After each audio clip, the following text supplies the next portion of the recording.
This channel does not promote any violence, harmful, or illegal activities. All content provided by this channel is meant for an educational and information purpose only.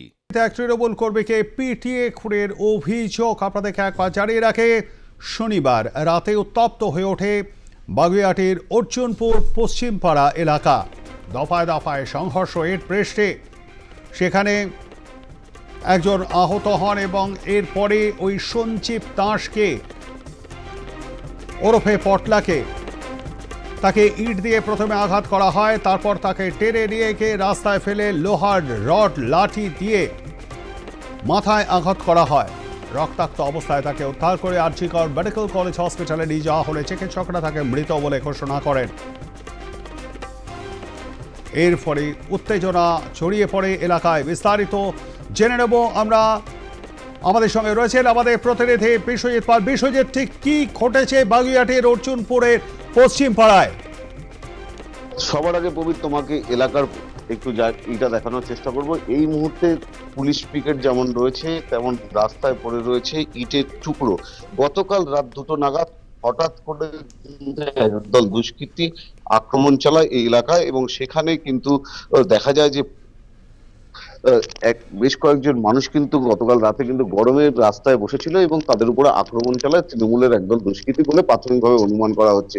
এবং সেই ক্ষেত্রে দাঁড়িয়ে প্রথম দফায় যখন তাদেরকে মারধর করা হয়, তারপরে বাগুইআটি থানায় একটি অভিযোগ দায়ের হয় এবং অভিযোগ দায়েরের পরে কিন্তু 4জন পুলিশ কর্মী তারা কিন্তু ঘটনাস্থলে আসেন এবং আসার পরেই কিন্তু তারা ঘটনা থেকে কিন্তু বেশ কিছুক্ষণ থেকে কিন্তু এখান থেকে চলে যান। তারপরে কিন্তু ফের দুষ্কৃতীরা কিন্তু আবারও আক্রমণ চালায়। 25 থেকে 30 জন দুষ্কৃতী তারা সশস্ত্র অবস্থায় ছিল, কারো হাতে কাটারি, কারো হাতে শাবল বা কারো হাতে ইট এমনটা এবং রডও ছিল এমনটা মনে করছেন এলাকার মানুষজন। এবং সেই সময় কিন্তু সঞ্জীব দাস ওরফে পটলা এবং তাকে প্রথম দিকে একবার মারা হয় এবং মারার পরে কিন্তু দ্বিতীয় দফায় তাকে কিন্তু ফের মারধর করা হয় এবং মারধর করার পরে কিন্তু এই যে ড্রেন জায়গাটি, এই জায়গায় তাকে ড্রেনের মধ্যে ফেলে দেওয়া হয় এবং সেই সময় কিন্তু মেরে তাকে যখন চলে যায় তারপরে এলাকার বাসিন্দারা তাকে উদ্ধার করে কিন্তু আরজিকর হসপিটালে নিয়ে যায় এবং সেখানে ডাক্তাররা তাকে মৃত বলে ঘোষণা করে এবং তারপরেই কিন্তু এলাকায় উত্তেজনা ছড়ায়। ঘটনাস্থলে পুলিশ আসলে পুলিশকে ঘিরে কিন্তু বিক্ষোভ দেখাতে থাকেন এলাকার বাসিন্দারা এবং এলাকার বাসিন্দারা বিক্ষোভ দেখাতে থাকেন। ইতিমধ্যেই 13 জনকে পুলিশ আটক করেছে এবং তাদেরকে জিজ্ঞাসাবাদ চালাচ্ছে এবং এই ঘটনার সঙ্গে যুক্ত প্রায় 25 থেকে 30 জন এলাকার বাসিন্দাদের দাবি যে 25 থেকে 30 জনকে কিন্তু গ্রেপ্তার করে এবং তাদেরকে ফাঁসির সাজা শোনাতে হবে এমনটাও কিন্তু তারা বলতে থাকেন। এরপরে বাগুইআটি থানার আইসি যিনি ভারপ্রাপ্ত আধিকারিক তিনি ঘটনাস্থলে এসেছিলেন। তিনি এসে সাধারণ মানুষকে বোঝানোর চেষ্টা করেছেন এই সংঘর্ষের কারণটা কি বিশ্বজিৎ? দেখো, দীর্ঘদিন ধরে এই সঞ্জীব দাস ওরফে পটলা তৃণমূল করতো, তৃণমূল কর্মী ছিলেন, সক্রিয় কর্মী ছিলেন, কিন্তু বেশ কিছুদিন ধরেই কিন্তু তিনি আর কোনো পার্টিতে যাচ্ছিলেন না, বাড়িতেই থাকতেন এমনটা মনে করা হচ্ছে।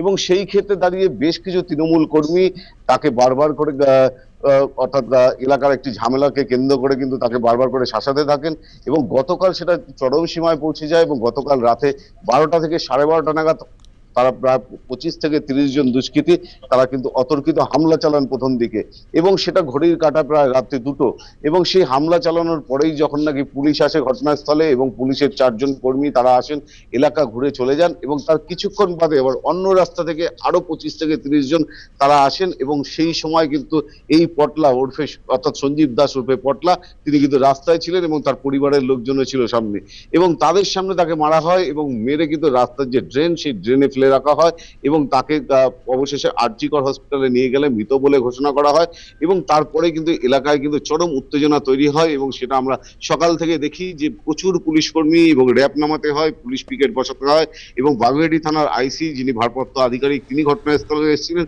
এবং তার আশ্বাসে এলাকা অনেকটা প্রশমিত হয়। এই সংঘর্ষ, খুন এবং গোষ্ঠীদ্বন্দ্ব নিয়ে স্থানীয় তৃণমূল নেতৃত্ব তারা কিছু বলছেন?